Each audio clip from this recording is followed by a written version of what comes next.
pernikahan itu bisnis, tinggalkan jika sudah tidak menguntungkan.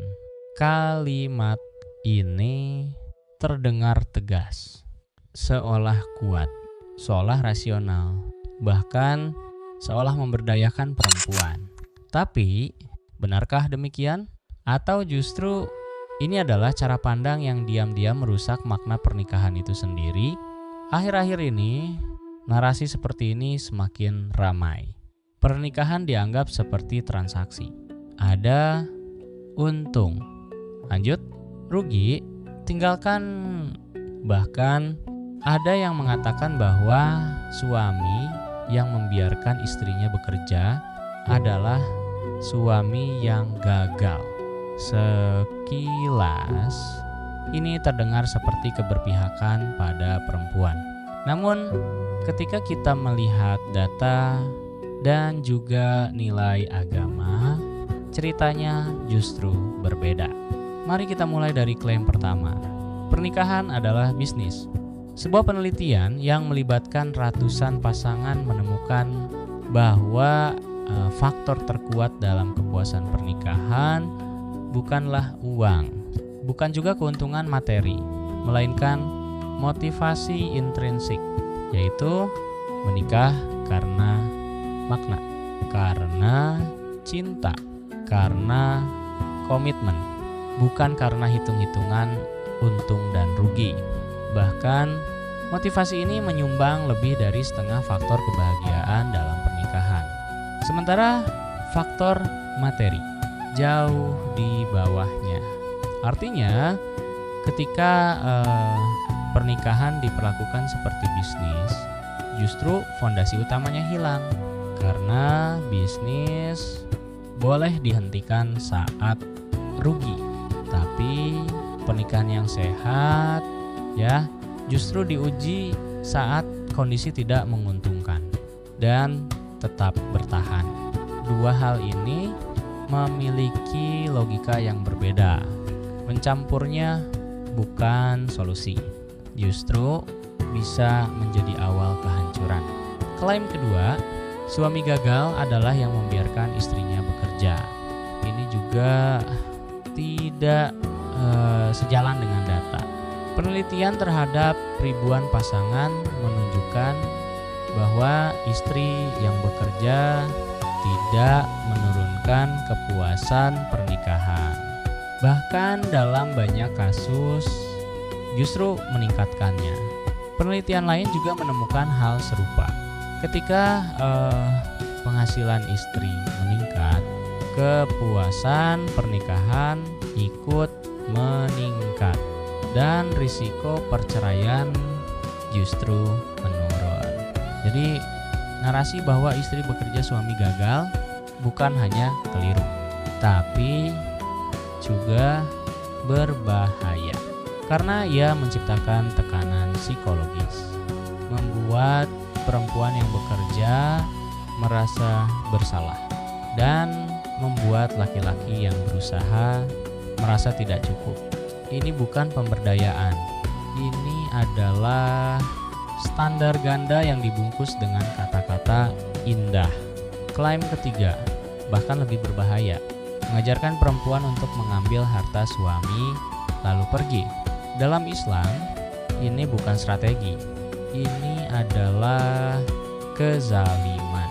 Mengambil yang bukan hak adalah pelanggaran amanah, dan setiap kezaliman sekecil apapun akan dimintai pertanggungjawaban. Namun kita juga perlu adil. Tidak semua yang menyuarakan hal ini berniat buruk. Bisa jadi mereka pernah disakiti, pernah dikhianati, pernah mengalami luka yang sangat dalam, dan luka itu nyata. Rasa marah itu bisa dipahami. Tapi ada satu hal penting yang sering dilupakan.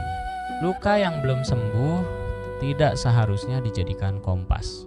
Ya, karena jika itu terjadi, maka luka tersebut tidak hanya menghancurkan diri sendiri, tapi juga menyebar ke orang lain.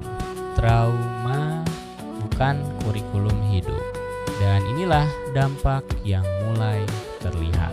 Perempuan yang sebenarnya memiliki pasangan yang baik, yang sudah berusaha, yang sudah hadir, yang sudah bertanggung jawab, justru mulai merasa tidak puas. Bukan karena pernikahannya buruk, tapi karena standar yang ia serap dari luar membuat yang baik terasa tidak cukup. Penelitian menyebut ini sebagai persepsi negatif yang tidak mencerminkan realita, namun tetap mampu merusak kepuasan pernikahan secara nyata. Lalu, bagaimana Islam memandang pernikahan? Al-Quran tidak menyebut pernikahan sebagai transaksi, bukan juga sebagai kontrak bisnis, tapi sebagai mitsaqan galiza, perjanjian yang kuat, perjanjian yang berat, perjanjian yang agung. Menariknya, kata galiza ini sangat jarang digunakan, dan ketika digunakan hanya untuk 3 hal: perjanjian dengan Allah, perjanjian dengan para nabi, dan pernikahan. Artinya, dalam cara Allah memilih kata pernikahan memiliki bobot yang sangat tinggi, bukan sesuatu yang bisa diperlakukan seperti transaksi. Lalu, apa arti menjadi perempuan yang berdaya? Bukan berarti harus selalu kuat sendiri. Bukan berarti harus curiga pada semua laki-laki. Tapi menjadi perempuan yang berdaya adalah mampu membedakan mana suara yang menguatkan dan mana suara yang hanya memanfaatkan luka. Karena tidak semua yang terdengar tegas itu benar, dan tidak semua yang terasa membela itu menyelamatkan. Pernikahan yang baik bukan yang tanpa masalah, tapi yang memilih untuk bertahan, memilih untuk memahami, dan memilih untuk tumbuh bersama. Karena pada akhirnya pernikahan bukan tentang siapa yang paling diuntungkan, tapi tentang siapa yang mau tetap tinggal meski keadaan tidak selalu mudah.